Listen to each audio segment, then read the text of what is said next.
Me responde com sinceridade, você sabe qual é a pergunta mais difícil de ser respondida? Não sabe mesmo? Então escuta. O que você mais deseja?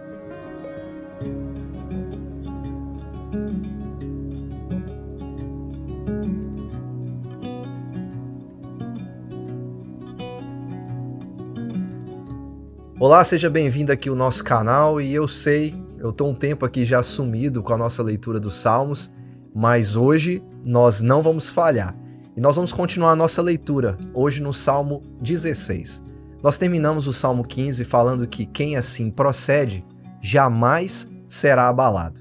E qual é a relação entre o Salmo 15 e o Salmo 16? Você tem alguma ideia de como esses dois salmos podem estar unidos aqui? Nós continuamos em Salmos de Davi, que é o rei de Deus, e todos esses salmos revelam a oração do rei, algumas orações muito urgentes, e também muitos relatos sobre os seus sofrimentos e perseguições, mas o seu clamor constante a Deus como seu grande refúgio e aquele que realmente o protege e o salva. Davi ensinou no Salmo 15 que o íntegro, o justo, e aquele que fala a verdade de coração é o que vai morar permanentemente na presença de Deus. E se você pensa que o Salmo 15 e o Salmo 16 não tem qualquer conexão, você está muito enganado, pois afinal de contas nós saímos de um salmo que fala da habitação na presença de Deus para um salmo cheio de um coração que deseja por Deus. Porque quem quer habitar na presença de Deus se não é aquele que tem no seu coração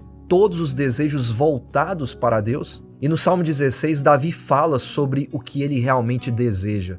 Aqui nós encontramos a resposta para a pergunta mais difícil de todas: o que você realmente deseja? E esse salmo ajuda a reconfigurar o nosso coração, de modo que a gente possa ter os desejos do rei, para que então o nosso maior desejo seja habitar na presença do Deus que é o nosso verdadeiro refúgio. E nesse salmo nós temos dois versículos que acabam criando os links necessários para a gente entender a estrutura desse salmo. No versículo 1, Davi fala: guarda-me, ó Deus, porque em ti me refugio, para que no versículo 9 ele possa dizer: por isso meu coração se alegra e o meu espírito exulta, até o meu corpo repousará seguro. Então nós temos aqui claramente uma estrutura de como esse salmo funciona, porque se o Senhor é o meu refúgio, então o meu coração se alegra no destino eterno. E fique com essa frase na sua mente durante toda a leitura desse salmo. O nosso desejo determina ou molda o nosso destino. Abra sua Bíblia no Salmo 16, você pode ler esse salmo antes da gente começar e fica com a gente até o final desse vídeo. E se o conteúdo desse vídeo for interessante para você, considere se inscrever no nosso canal e também deixar um gostei e compartilhar com aquela pessoa que você sabe que vai gostar desse tipo de conteúdo. Então vamos para o Salmo 16 e observá-lo, para então chegar a uma resposta. O que eu realmente desejo? Bom, nós estamos falando aqui de um salmo que vai focar nos desejos do coração. E se você pudesse responder quais são os seus maiores desejos, o que você responderia? Hoje a gente vive num mundo em que as nossas buscas na internet revelam muito daquilo que nós desejamos. A indústria dos desejos sabe trabalhar muito bem os desejos do nosso coração. Essa é uma indústria que nos alimenta constantemente com desejos que a gente nem sabia que existia, mas eles acabam plantando ali, dizendo para mim e para você: olha, você precisa disso, você precisa daquilo. Porque é no coração que está, de fato, a fonte dos nossos desejos, a fonte das nossas motivações, e tudo que nós mais desejamos está aqui dentro de nós, dentro do nosso coração. O próprio Senhor Jesus disse que aonde estiver o seu tesouro, ali estará também o seu coração. Quando nós olhamos para a nossa busca por desejos, a gente talvez poderia dizer: aonde estiver a minha busca, ali estará o meu coração. Por isso sim, essa é uma pergunta muito difícil para ser respondida. E eu confesso para você que, até para mim aqui, é difícil responder para você o que eu realmente desejo. Por isso que a palavra de Deus nos ajuda tanto a encontrar uma resposta, para que não venha só da boca para fora, mas que venha de fato do nosso coração. E o Salmo 16 faz esse papel de nos ajudar a encontrar uma resposta do que eu realmente desejo. Então esse é um salmo que vai ajudar a reconfigurar o meu coração para que ele esteja alinhado com os desejos de Deus a partir dos desejos que nós encontramos aqui no Rei de Deus, que é Davi. Então nós vamos fazer o seguinte, nós vamos observar esse salmo da perspectiva de Davi, que é o seu autor. E depois, no final, a gente vai ver se nós podemos ou não orar este salmo, ou se podemos, como nós devemos fazer isso. Então, como é o Salmo 16 no contexto de Davi? A primeira coisa que a gente pode notar está justamente no primeiro versículo desse salmo, quando Davi faz uma oração por segurança. Ao orar por segurança, Davi usa uma expressão muito comum em alguns salmos, que é guarda-me, ó Deus. Essa expressão, ó Deus, é um pequeno detalhe que vai revelar o apelo de Davi, mas é um detalhe muito importante porque revela aonde Davi está fundamentado, ou seja, na aliança de Deus. Davi está fazendo suas orações firmado em um Deus que fez uma aliança com ele, tem um compromisso pactual com ele. Então todo o desejo do rei está firmado nesse compromisso de Deus com ele. Mas a pergunta que a gente precisa fazer aqui é: por que o rei de Deus ora pedindo segurança? Essa não seria uma oração que a gente deveria fazer? Esse não é um rei que tem tudo, tem um exército ao seu lado? Ele não é o próprio rei de Deus, estabelecido pelo próprio Deus? Então, do que Davi precisa ser protegido? Porque ele fala, guarda-me, ó Deus, porque em ti me refugio. Há uma necessidade do rei aqui de ser guardado pelo Senhor e de buscar refúgio no Deus que pode protegê-lo. Nós poderíamos até aqui, já conhecendo alguns salmos, dizer que talvez Davi está pedindo segurança porque tem alguns inimigos o perseguindo, como a gente já viu aqui algumas vezes. O seu próprio filho perseguiu, ímpios perseguiram Davi. Então, pessoas de todos os tipos, inimigos de todos os tipos. Mas essa não é a realidade do pedido de segurança que Davi faz aqui. Porque os versículos 9 a 11 vão nos dar uma ideia de que necessidade é essa. Por que Davi está pedindo segurança? Então deixa eu fazer uma pergunta para você. O que seria pior do que os seus inimigos? E os versículos 9 a 11 falam exatamente sobre isso. Ou seja, aquilo que pode ser o maior perigo de todos é a morte. E essa realidade da morte é o que faz Davi orar no versículo 1, pedindo por segurança.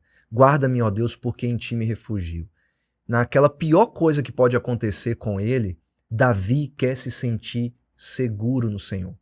E ele até fala no final do Salmo, dizendo que Deus o fará ver os caminhos da vida e que ele não será abandonado na sepultura e que Deus não permitirá que o teu santo sofra decomposição. Então, o medo aqui tem a ver com a morte, ou pelo menos o pedido de segurança de Davi tem a ver com esse último inimigo de todos os seres humanos, que é a morte. Então, o versículo 1 é uma oração por segurança. O rei de Deus clama a Deus por segurança. Por isso ele diz, em ti me refugio. Porque o Senhor é o refúgio do rei. O rei, então, pode ter um coração que descansa e que confia. E aí, a segunda parte desse salmo, que começa no versículo 2 e vai até o versículo 8, e esses são os versículos que falam justamente do coração do rei, dos desejos do rei, quando nós observamos uma lealdade sincera e de coração. E quando nós chegamos no versículo 2, é impossível a gente não pensar como que um homem poderia orar da maneira como Davi ora. Observe as palavras que Davi usa no versículo 2. Ao Senhor declaro, tu és o meu Senhor, não tenho bem nenhum além de ti. Davi está dizendo em poucas palavras que todo o seu desejo se resume em Deus. Deus é a razão máxima de todos os seus desejos. Deus é a fonte máxima que pode satisfazê-lo. Nós poderíamos até pegar as palavras de Davi e parafraseá-lo dizendo, não estou procurando em nenhum outro lugar as coisas boas da vida. A característica mais importante da minha vida é que o Senhor é meu Senhor. Então ele diz ao Senhor, tu és o meu Senhor, eu não tenho nenhum outro bem além de ti. Outra coisa inevitável de pensar é a gente imaginar como alguém que poderia ter absolutamente tudo na vida, ele é um rei, ele é uma pessoa importante, ele tem pessoas importantes ao seu redor, poderia dizer que o seu maior bem é Deus a quem ele sequer pode ver. Né? As suas riquezas, as pessoas, Davi poderia ter acesso a elas, ele tinha uma visão, né, do seu poder e das coisas que ele possuía. Por isso é impressionante a gente olhar para essa segunda parte do texto e imaginar quem poderia dizer isso. Quem poderia falar com todo o seu coração, Deus é o meu maior desejo. Mas agora imagine que Davi é o rei e ele diz isso. Tu és o meu Senhor, eu não tenho outro bem além de ti. Ok, essa é a visão muito clara de Davi. Se a gente pudesse perguntar a Davi, Davi, qual é o seu maior desejo? Ele responderia com as palavras desse salmo. Meu maior desejo é o Senhor e eu me satisfaço completamente no Senhor. Mas o ponto que eu preciso levantar é, como o povo do rei vê o rei? Imagina que o povo do rei olha para o seu rei, que é Davi, pensa que tudo que eles mais precisam vem do rei. Sua prosperidade, a sua felicidade, as suas bênçãos, tudo vem do rei. Mas aí eles olham para o rei e o rei está dizendo que não. Não, eu não sou a fonte máxima de sua prosperidade e felicidade. Se Deus é a minha fonte máxima, então ele é a fonte máxima para vocês também. Se Deus dá tudo ao rei, tudo que o povo recebe vem dessa fonte de felicidade que é Deus. Davi, como rei de Deus, está ensinando ao seu povo a orar reconhecendo que nenhum recurso humano é suficiente o bastante para satisfazer as necessidades do seu povo. Porque Davi, depois de falar que Deus é a sua fonte máxima de poder, prosperidade, felicidade, e que Deus deve ser também a fonte máxima do seu povo, do povo do rei, Davi fala das pessoas que ele mais admira. E as pessoas que Davi tem a maior admiração são justamente aqueles que têm prazer em Deus. No versículo 3, Davi fala assim, quanto aos santos que há na terra, digo, são eles os notáveis em quem está todo o meu prazer. Davi está querendo dizer com isso o seguinte, as pessoas que eu mais admiro no mundo são aquelas que têm em Deus toda a sua satisfação, ou seu desejo máximo é Deus.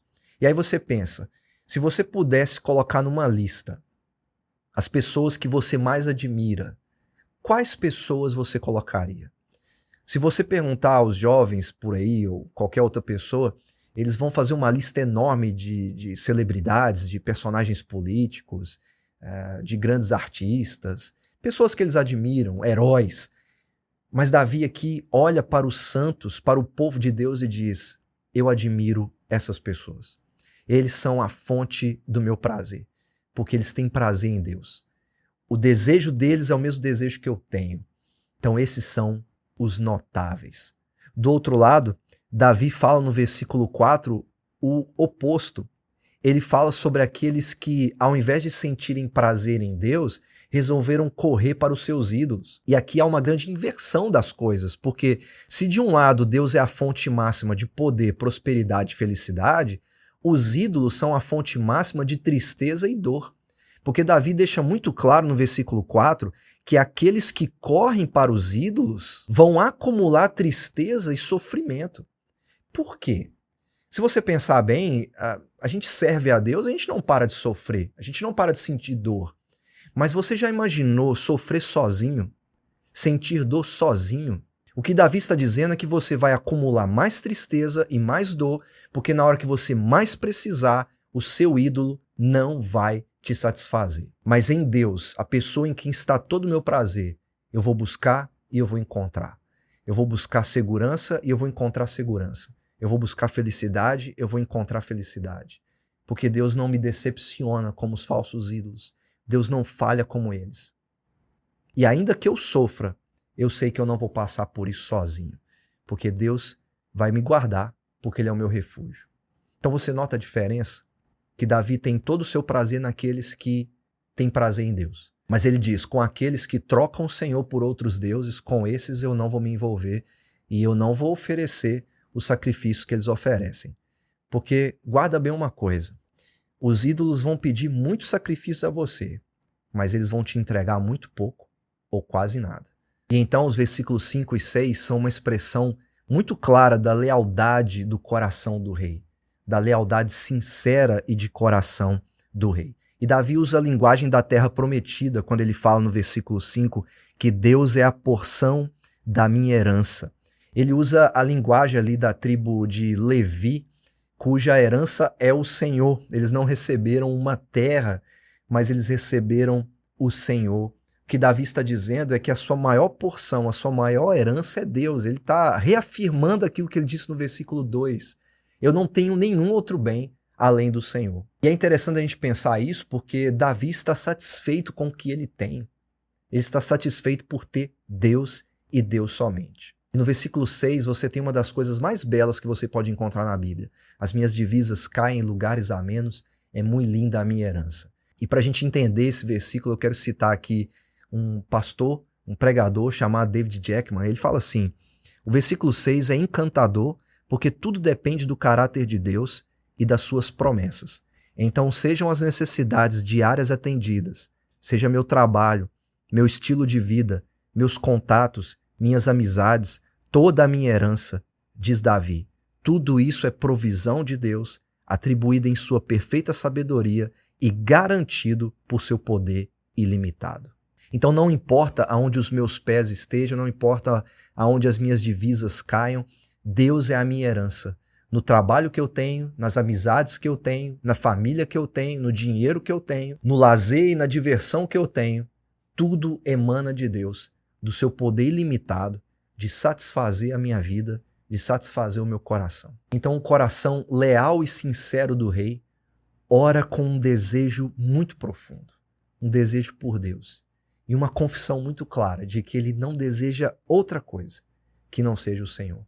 Deus é a porção da sua herança, Deus é o seu cálice, aquele que o satisfaz, Deus é a sua sorte, é o seu lugar de segurança, é o arrimo da sua sorte. E os santos que têm prazer em Deus são o prazer do Rei de Deus. O Rei tem prazer naqueles que desejam a Deus. Tá, então como termina esse salmo? Esse salmo termina com segurança, uma segurança eterna. Davi começa esse salmo pedindo por segurança e termina seguro nos versículos 9 a 11. Depois de falar que ele tem o Senhor sempre à sua direita no versículo 8, e como seu conselheiro durante a noite. Então Davi tem uma segurança maravilhosa e uma convicção de que a sua oração será respondida. E que no fim dessa história, Davi vai se encontrar seguro na presença de Deus. Lembra que no Salmo 15 ele falou sobre habitar permanentemente na presença de Deus. E agora no final do Salmo 16, ele fala sobre ser levado pelos caminhos de vida até o lugar de prazeres eternos e de delícias eternas. Ele fala até mesmo no versículo 9 sobre repousar seguro e o seu corpo não ver decomposição. No fim das contas, o desejo de Davi por segurança é um desejo pela vida que Deus pode lhe dar. É um desejo por uma vida eterna. Porque ele acabou de falar no Salmo 15 de uma habitação permanente na presença de Deus. Então Davi está muito convicto de que a morte, apesar de ser o maior perigo de todos, ela não pode extinguir a maior bênção de todas, que é a comunhão com Deus. Então o rei está certo de que mesmo que ele passe pela morte, essa comunhão jamais vai acabar. E se nós pudéssemos perguntar a Davi, por que é que você tem tanta certeza? Ele responderia para a gente com base no Salmo 16, porque o meu coração descansa em Deus, porque o meu coração deseja Deus.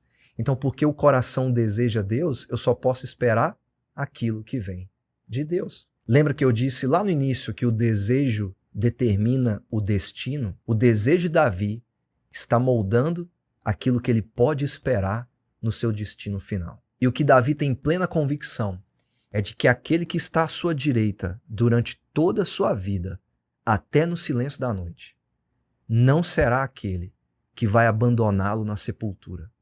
Aquele que nunca deixou o rei sozinho, não deixará sozinho na morte. E por que ele tem essa convicção? Porque o rei sabe que ele não serve a um Deus morto, mas ele serve a um Deus vivo, que é Deus de vivos. Como o Senhor Jesus fala lá em Mateus, no capítulo 22, no versículo 32, eu sou o Deus de Abraão, o Deus de Isaque e o Deus de Jacó.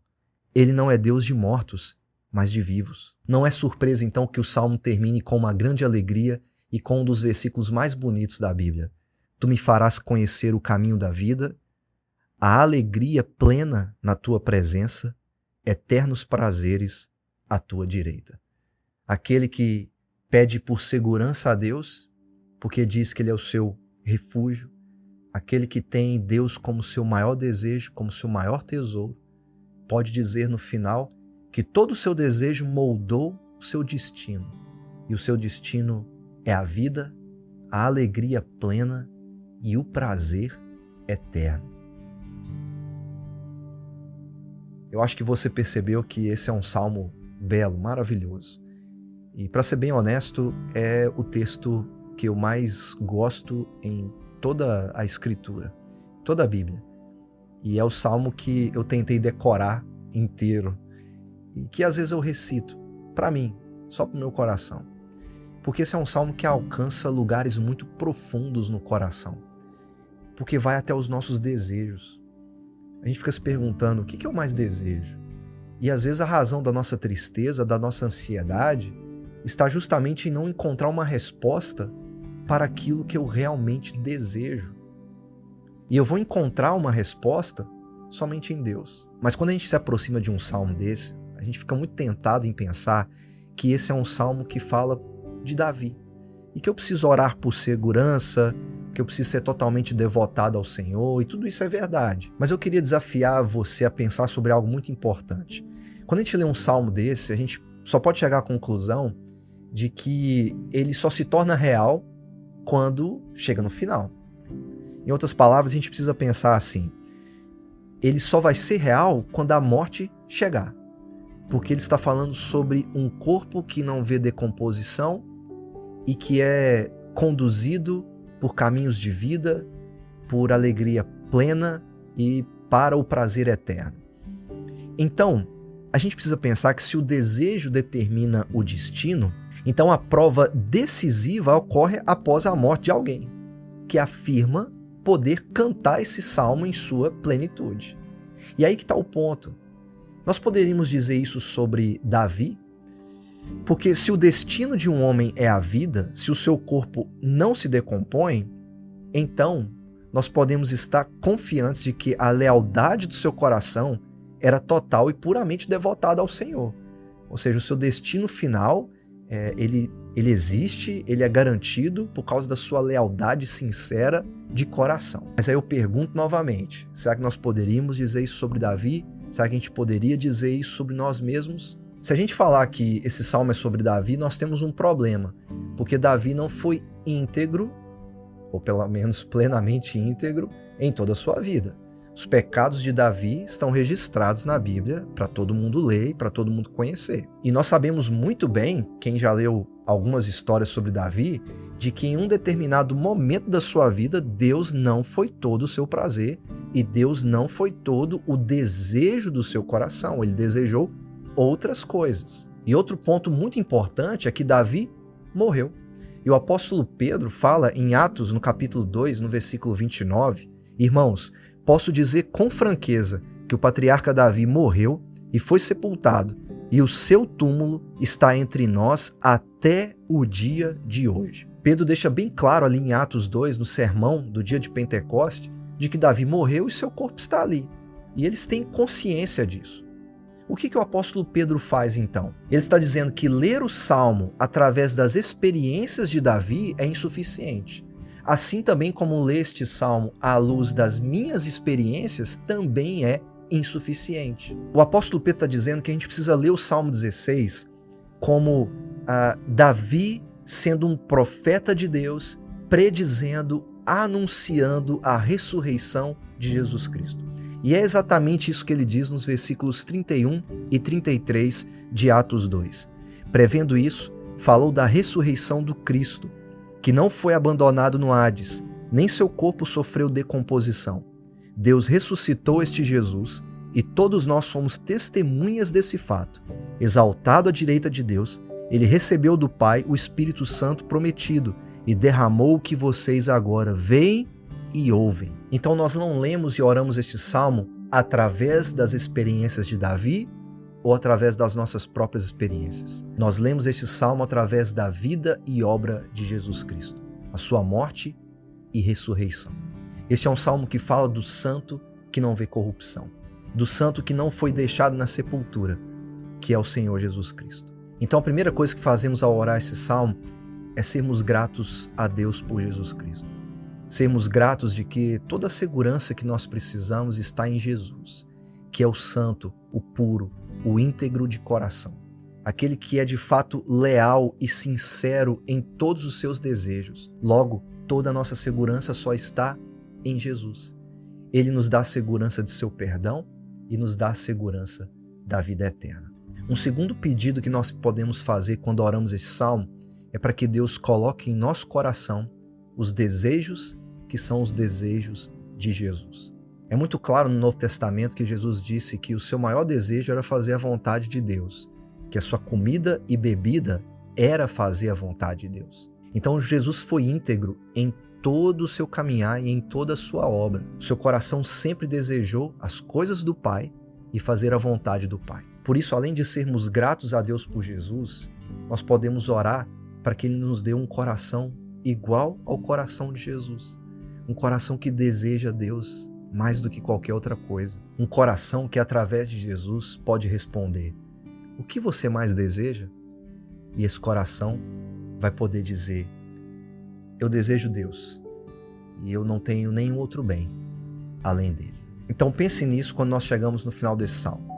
Nós lemos e oramos este salmo através de Jesus Cristo. Mas isso traz uma implicação muito grande para nós. Que se eu oro este salmo através de Jesus, se Jesus não é o meu maior desejo, se Jesus não é toda a minha fonte de prosperidade e felicidade, se Jesus não é aquele que está à minha direita durante toda a minha vida, como eu posso querer desejar estar com Ele para todo sempre? É como se a gente pudesse dizer assim: se Jesus não é tudo que eu mais desejo hoje, como eu posso querer desejá-lo para todo sempre? Como eu posso querer imaginar que a minha plenitude de alegria, o meu caminho de vida e o meu prazer eterno é Ele, se hoje Ele já não é tudo isso para mim? Por isso que orar esse salmo através de Jesus traz uma implicação muito grande, de que não é um desejo apenas do final, mas é um desejo durante toda a caminhada até o final.